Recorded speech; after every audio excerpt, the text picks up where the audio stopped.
natural and get rock from Cambodia country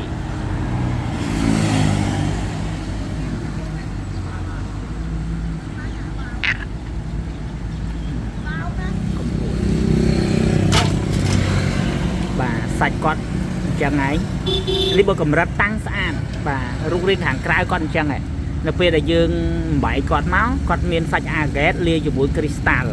នេះបើតាំងអេមបាទបងប្អូនឃើញអញ្ចឹងទៅធម្មជាតិបាទខាងខេត្តបាត់ដំបងបាទប្រទេសកម្ពុជាយើងណានិយាយទៅរូបរាងដើមរបស់គាត់ចេះបងប្អូន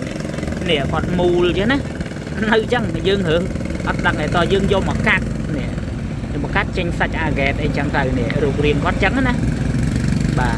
អាហ្នឹងយើងយកមកកាត់មកអីចឹងទៅសាច់ខ្លះក៏ស្អាតខ្លះក៏មិនស្អាតចឹងទៅបាទ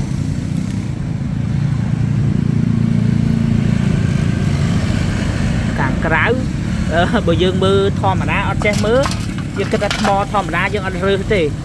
បាទដូចនេះមិនចឹងនេះតែគេបែកមើលទៅសាច់គាត់ចឹងហ្នឹងអាហ្គេតមើលឃើញចឹងហើយមកឆ្វាចស្អាតបាទ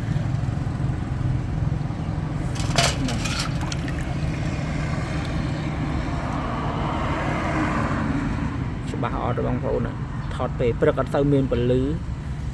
បាទអាហ្គេតជាប់គ្រីស្តាល់ស្អាតណាសាច់តាំងអេមធម្មពលពីធម្មជាតិបាទសាច់គាត់បកក្រៅបាទដល់ឡើងអញ្ចឹងឃើញហ្នឹងនេះកាត់មកឡើងអញ្ចឹងខាងក្រៅគាត់មើលដូចកម៉ែកម៉អញ្ចឹងហ្នឹងហើយនិយាយទៅយើងមានច្រើនដែរគ្រីស្តាល់ជាប់ជាមួយសាច់ក្រមូលបាទ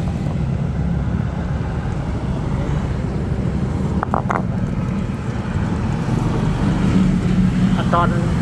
រូបកញ្ឆេះនេះរូបកញ្ឆេះតិចឡើងស្អាតហើយអានេះស្លែកាន់បាទខ្ញុំដាក់នៅក្នុងទឹកអញ្ចឹងឲ្យស្លែកាន់មើលទៅពណ៌យ៉ាងស្អាតតិច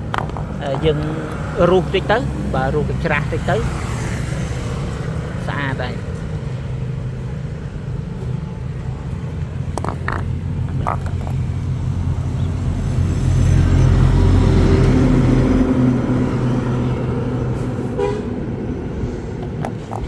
រូប